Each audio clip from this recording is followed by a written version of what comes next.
So I wanted to share some seasonal STEM lessons with you guys.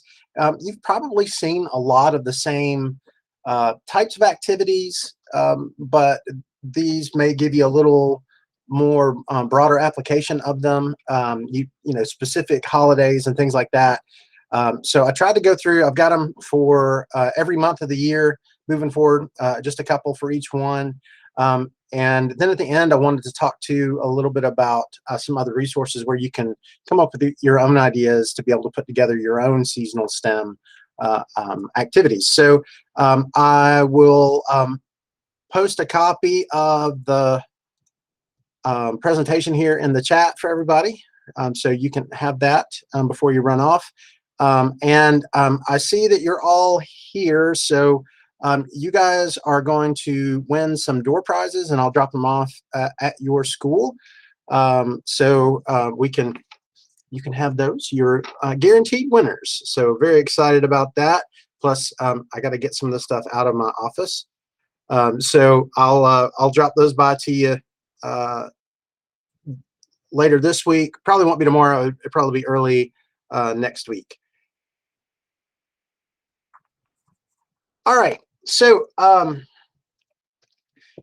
wanted to talk just generally about some of my STEM kind of rules. I don't really have much STEM rules. I really hate putting rules in place. I hate acronyms like STEM or STEAM because everybody gets upset because their letter's not included in there. So that means you end up shoehorning something in there that really doesn't make any sense.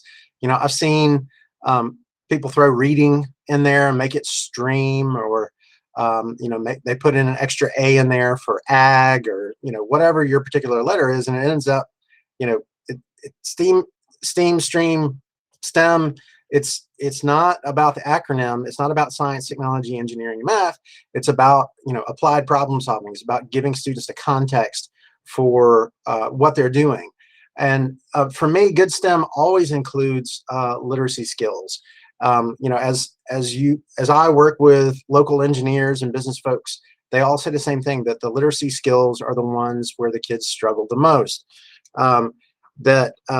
You can be a fantastic engineer with a great idea, but if you can't communicate that idea to somebody in a way that they can understand it, you don't have an idea. So it's really important that everything that we do with STEM and STEAM includes some kind of literacy component. One of the ways you can do that is the reflection part of the STEM or STEAM, whatever cycle that you want to call it. That reflection piece is the one where you look at the design that you came up with, you see where things went right, see where things went wrong, and see how you can improve, and then you vocalize that that part of the STEM project. That reflection piece is so important, not only for you know, the engineering design process, but it's also important for our students' own, you know, abilities to metacognate, to think about themselves, and that gives them the opportunity to see that, yeah, I didn't do things right the first time, but I see that I can get better. And then that allows you as the teacher to point out that, hey, that's the point. It's not that you succeed the first time. In fact, you should fail the first time you try something. It's that you want to keep continuing to get better as you work on a particular design or project or subject or whatever. Because we all know that, you know, we have more failures than success, and that makes us better people. I also want to remind you too that in STEM, actually building something is not required. So that cuts out the materials and all of that kind of stuff that you have to gather and put together. The emphasis should be on the building process, the design process, so that going through the motions of actually putting down their ideas on paper is actually the most valuable part, especially when you throw in the reflection on their design, them sharing their design with other people to get their feedback. Because think about, like, if you are inventing something that's going to solve a problem for the public, you need to get their feedback on what their problems are and how your solution addresses those problems. For example, in our Coweta Innovation Expo competition, the kids do a great job with coming up with novel solutions to problems that we all have. And they do that by talking to the people around them and saying, hey, I see you have this problem. What would this help that particular problem? And they say, yeah, but only if it looked like this. That is where you get into the ideation process of the design process, where you're thinking about the people that you're trying to help, and you're thinking about ways in which your design is actually going to help them. But if you haven't talked to those people and you don't know what their problems are, then it's really difficult to solve their problem. So that's where I want to get into that actually building a device is not required to have a successful STEM lesson. That just going through the design process, putting ideas down on paper, talking about their ideas, sharing their ideas with the class, collecting the feedback from their peers, that is a powerful design process, gets at all the things that we really want them to do in STEM, and it takes some of the burden off of you for providing those materials. Now, I'm not saying that we shouldn't ever build anything, because we do want them to build it. We do want them to have those manual skills. What I see now with my college students that I'm working with at the University of West Georgia is they don't have any of the lab skills. They don't have any of the dexterity that they need in order to manipulate some of the lab materials, because they've been virtual for a couple of years now. So we definitely want to have the opportunity for the kids to be hands-on, but it doesn't always have to be hands-on. Sometimes it can be minds-on. All right. I share this engineering design process. You guys have seen similar ones, ask, brainstorm, design, build, and improve. And one of that I like to add in there is share. But on Google Slides, it only allows you to create this emblem right here with up to 5. So I add in share there. And share is the part where you share out your experiences. I think it's super valuable to include that piece. That also sharing that out, that's your speaking and listening skills. So that brings in more of your literacy. So that makes the STEM and STEAM activities that you can use to satisfy some of your literacy requirements, which may free you up for using that time in literacy when you normally, would only have so much time for science and social studies and those kind of things. You can bleed over into your literacy block because you're doing literacy stuff. And let me show you what I'm talking about with that. So I came up with a generic holiday STEM challenge, graphic organizer, worksheet, whatever you want to call it. I do think these are important because it helps the kids organize their thoughts. And y'all know that working with children, they have lots of thoughts, but focusing those thoughts is a real challenge. And so giving them a format, a template to follow to help lay out their thoughts helps them develop those skills to be able to get there in the future. That's real adult skills. I don't know about you guys, but I have trouble staying on task myself, and that's why a lot of the stuff doesn't ever get done that I really want to get done. So using a graphic organizer like this, you can help focus them on that. And you've seen graphic organizers like this before. This is nothing new. I didn't invent this particular one. I just adapted one from somebody else. But that link there will take you to a Word document that you can download and edit. Now, if you wanted to create a document like this in Google, you can do it in Google Slides. Google Slides allows you to do more of this kind of formatting and everything, but I was trying to do this quickly, so I ran home to what I know best, which is Word. But you've got the access to this template, and you can see here that all that's included in the template. You've got acknowledgement of the goal, what problem are we trying to solve. They write down their materials that they have. They write down their constraints. One of the constraints being time. That's the one that I know everybody struggles with. You always run out of time. Well, we got to remind them how much time they have, and the act of physically writing that time down will help them understand how much time they have and remember it as they're working through the project. Where it says these are things that I may not do, This would be an area where you might write down some safety kind of concerns, like, I will only use scissors to cut the paper, or, those kind of things. Just reminders about safety and that kind of stuff go in there. Then you got your engineering design process. I just included the five parts here: plan, create, evaluate, test, and improve. This is a way just for the kids to be able to work through the process, and you can take them step by step through it. Eventually, you want them to get to the point where they don't need the graphic organizer to do this, that you've done it enough that they don't need it. But starting off, eventually, you definitely want to give them some kind of framework to work on. And then there's a reflection form here. You give them opportunity here to reflect on their own performance, to reflect on the performance of their group members. You give them an opportunity to reflect on their growth. Like here, where you're asking them, what the hardest part of the challenge was.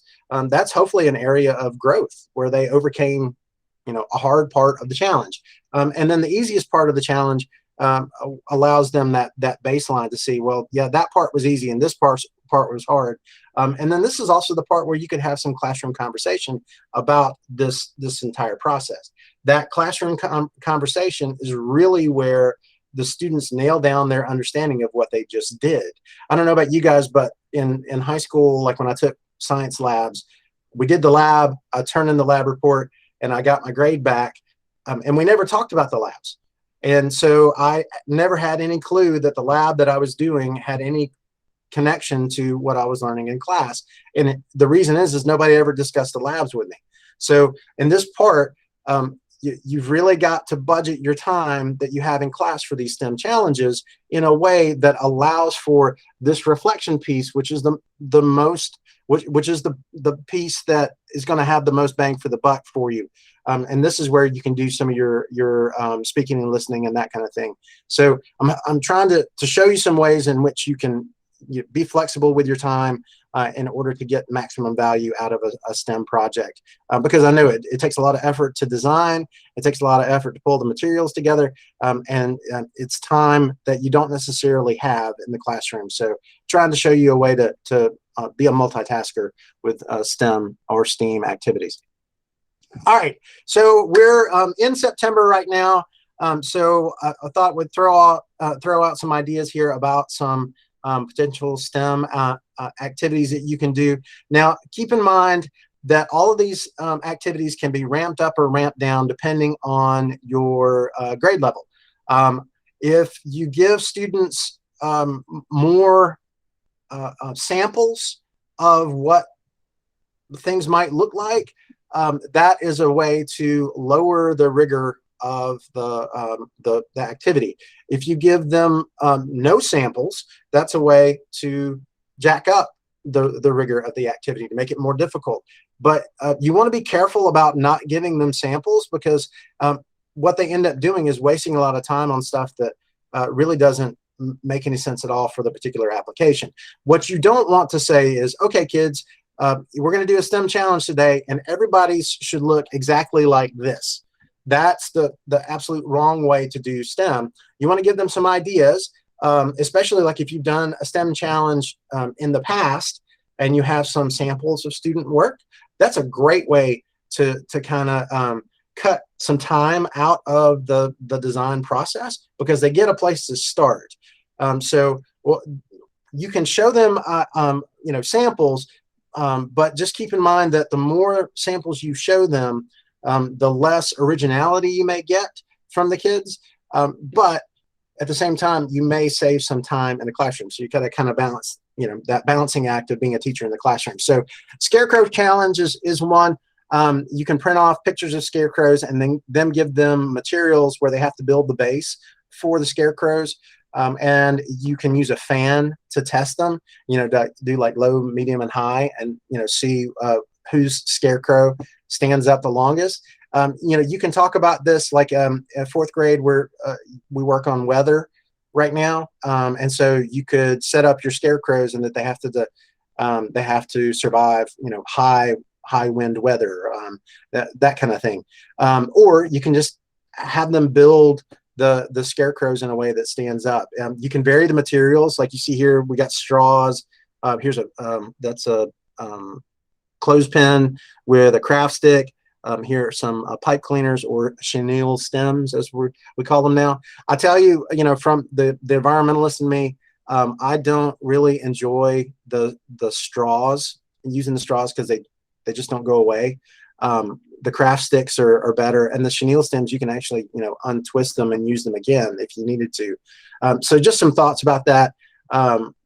Just be aware of your resource usage when you're designing your STEM challenges. So that's the Scarecrow challenge. And then over here is the Apple Tree challenge. The students have to design a roller coaster, if you will, for apples, in order to get the apples from the apple tree or the apple truck into the bucket.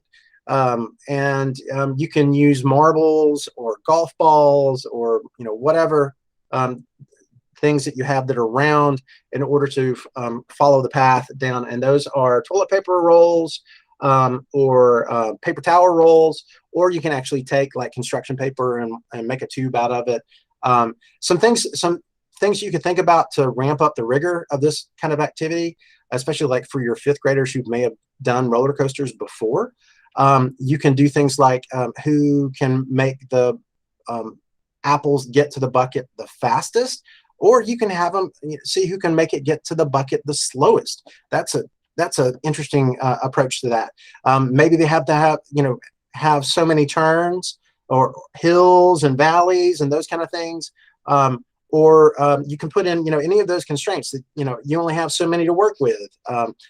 So much tape, those kind of things. Those are all design constraints that you can throw in to make this a little more challenging. For October, this is the Frankenstein challenge.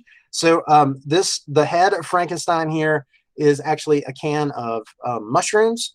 You can use just small cans, like 6.5-ounce cans, the little half cans like that you get tomato sauce in, or some of the corn. It's not the full size 15-ounce cans. It's just a little half cans. And then they have to use paper to support the can. If you wanted to print off, or have the kids color Frankenstein's face and put it on there, but they have to design a support using a piece of paper to hold up the can. On the other side, we have our ghost challenge. With the ghost, it's the old straw and balloon rockets, where you stretch a string across the classroom, and the kids make a balloon with a straw on it, and the string goes through the straw. So then when they blow up the balloon and let the balloon go, it shoots across the classroom, but it's guided by the string. So then they have to add things to their balloon in order to either make it faster. Like I saw some kids had taken and put things on the balloon to make it look more like a ghost. Somebody in my neighborhood actually had a ghost up in the trees at their house, and when the trick-or-treaters would come up, the ghost would come flying down at you. This would be a great way to kind of simulate that. But you kind of get the idea there. Is taking the balloon rocket approach and making it a Halloween kind of thing. Again, things you can do. You can see whose rocket is the fastest. Maybe that you have a time constraint, like that it has to be between so many seconds and so many seconds, like 3 and 5 seconds to make it down the track, or something along those lines. So it's not just see who can go fast. It's like see what we can do in order to manipulate the amount of time that it takes to go down there. Maybe then you can do one if you have a whole lot of room. Maybe you went into the gym or something like that. You could have see whose rocket goes the furthest. So just some ideas there about adding some additional challenges and constraints to your design. Any questions at this point? I feel like I'm talking a lot. Well, I mean, I am, but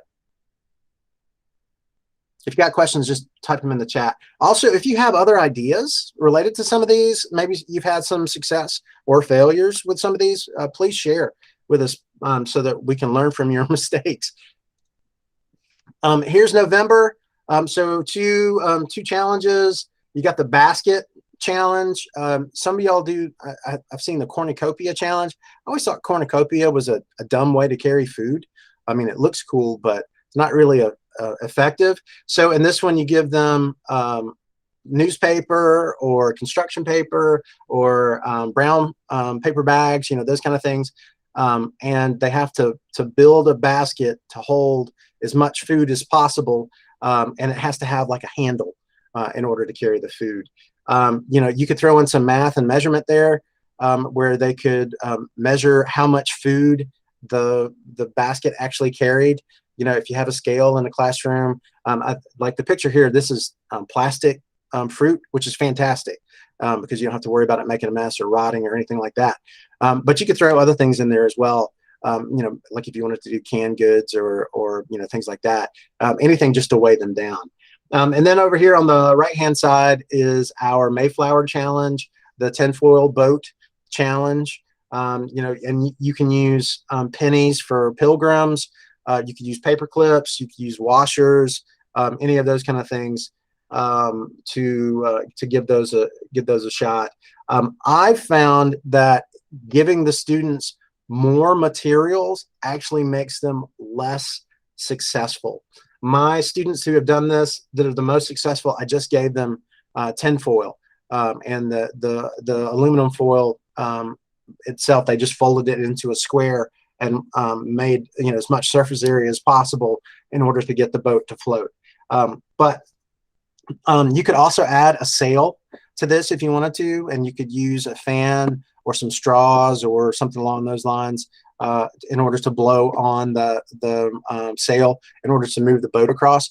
And so then maybe you can, you do something like the boat design that goes across the pond or the ocean the fastest. I've seen some people take this and use a piece of gutter. You can get a plastic gutter from Home Depot fairly cheap for a pretty long piece, and then you can put water in it, and the kids can run their boats down the water ramp, and so then maybe they're moving their pilgrims from one side of the ramp to the other and see which one goes fastest. Anyway, just an idea there.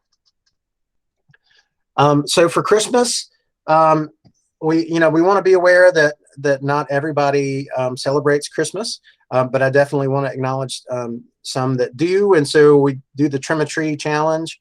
They have to build a tree that will hold 3 ornaments. And so like you see here, they use like small candy canes or jingle bells, or you can buy the little small ornaments at the dollar store or whatever.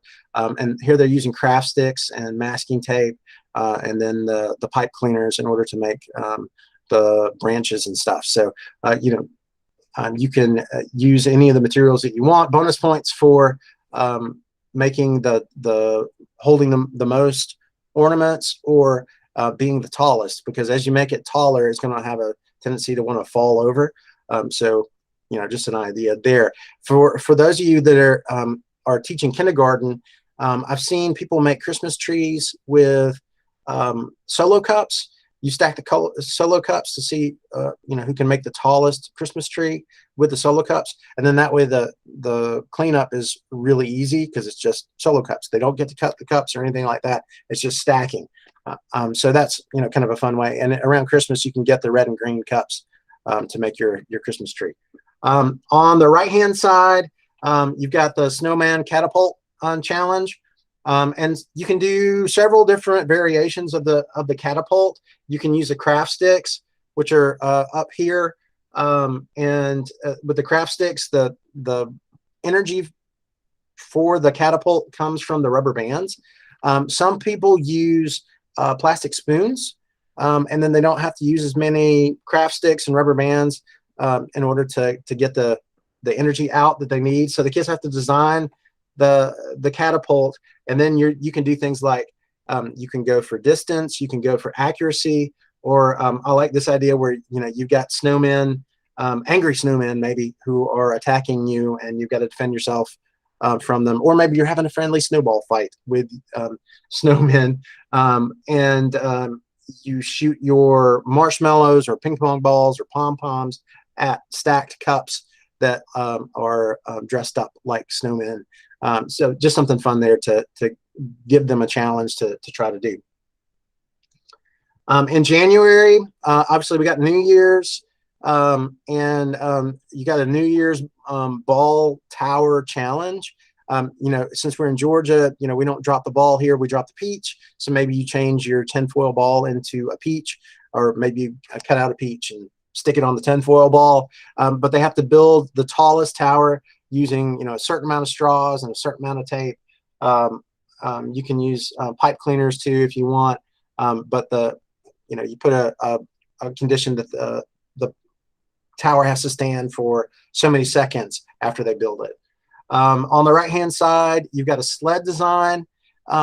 So this one, they use recycled materials, like a solo cup or a plastic bottle. I don't recommend using the can for it.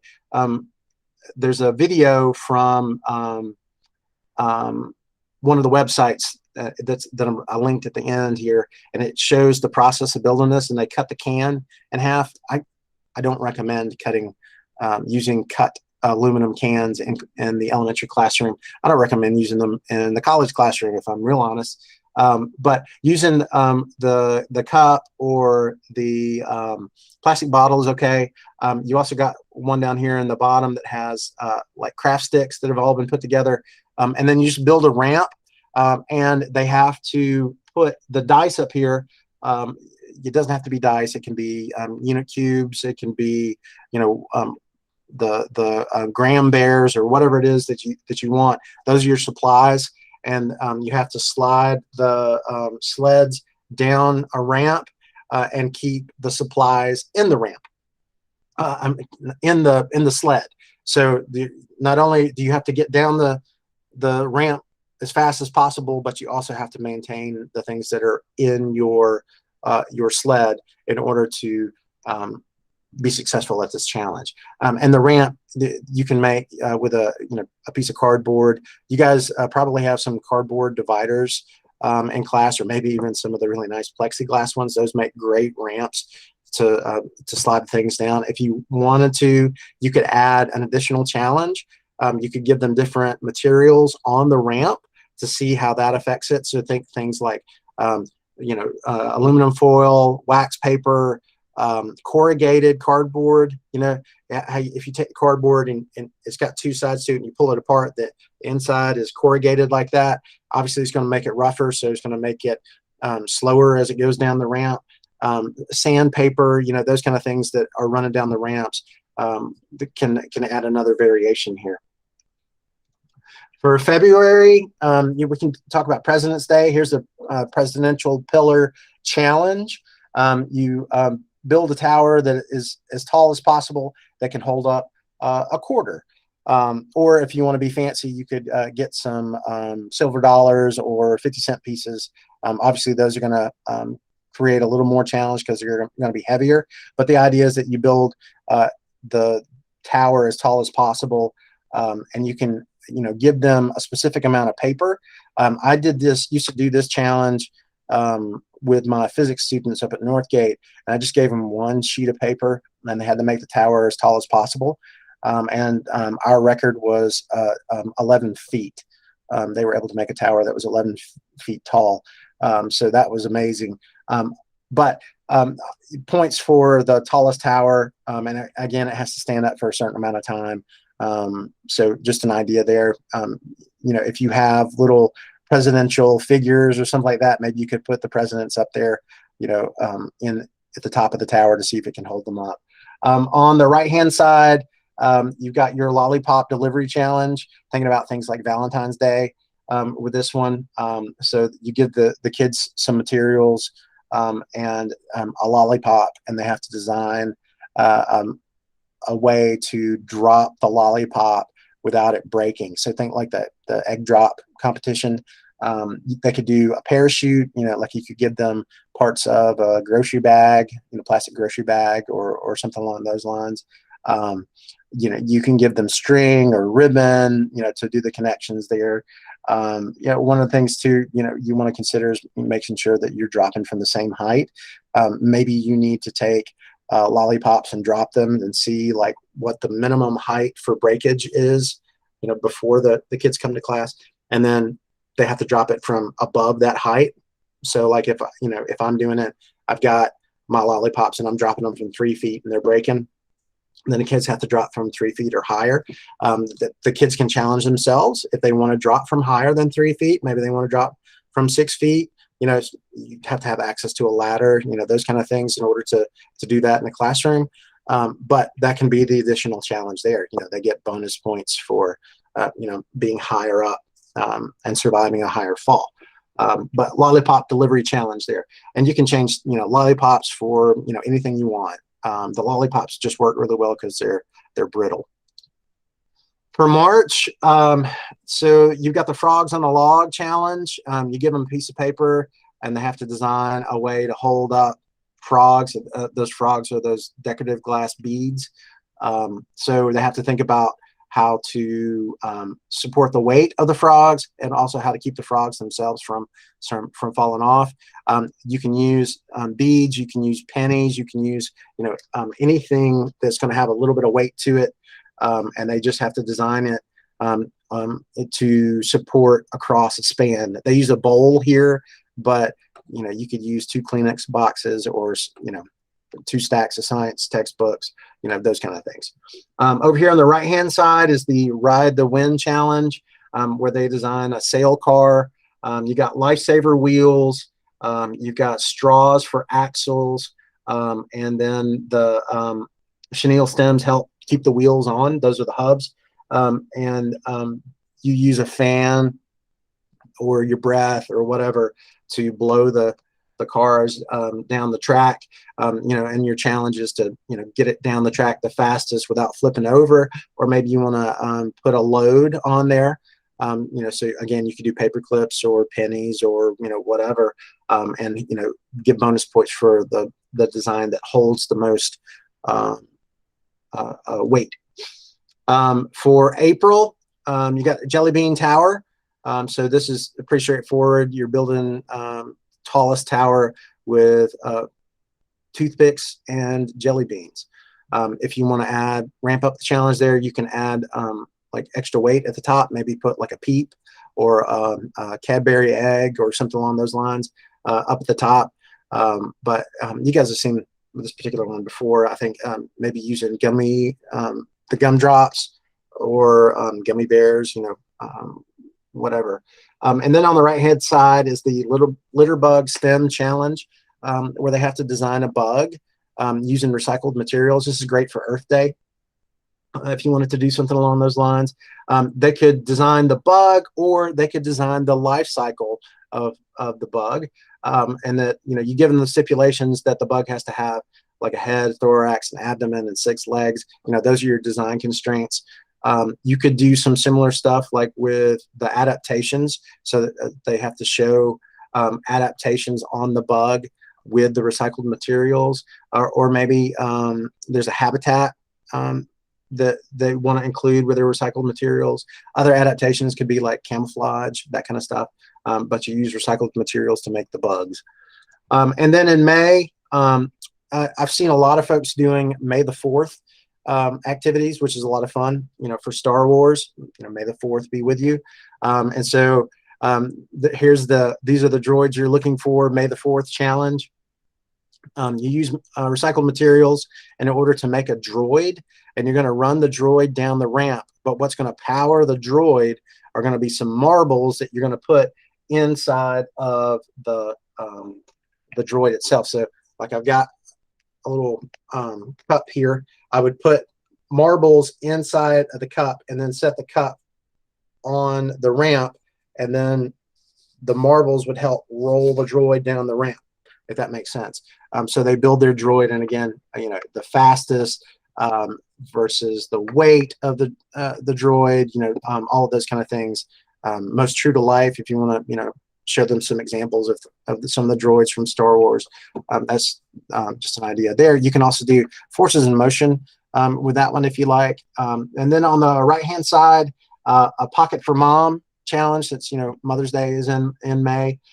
They have to design a pouch for an animal to carry its baby. So this would not be for the kangaroos or for the possums, but it would be for like a teddy bear or something along those lines. So the kids have to use something flimsy, some flimsy material, think like wrapping paper or newspaper.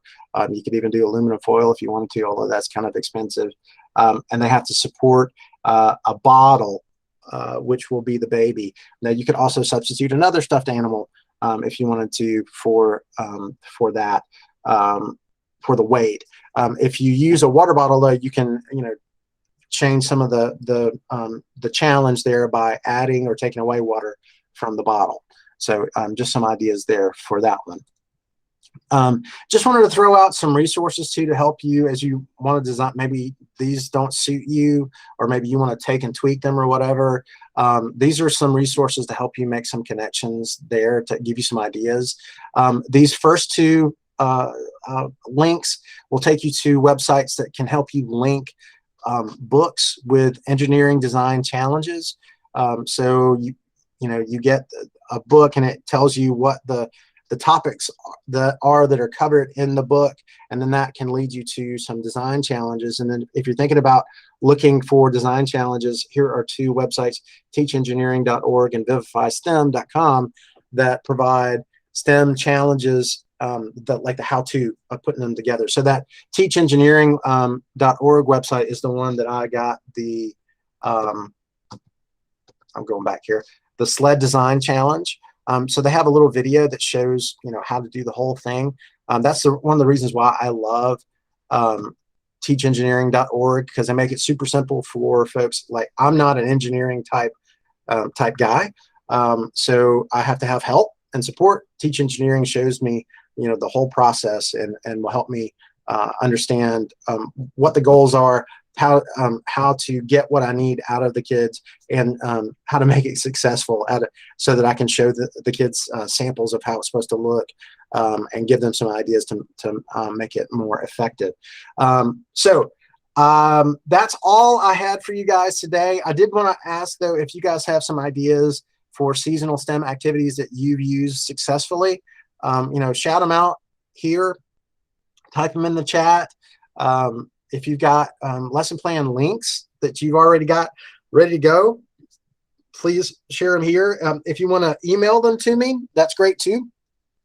And I'm going to put this on our science professional learning webpage, so that other folks can see it. So I'll put a copy of the presentation, a copy of the recording, and then links to some of the lesson plans if you guys share those with me, and I'll give you credit for sharing those.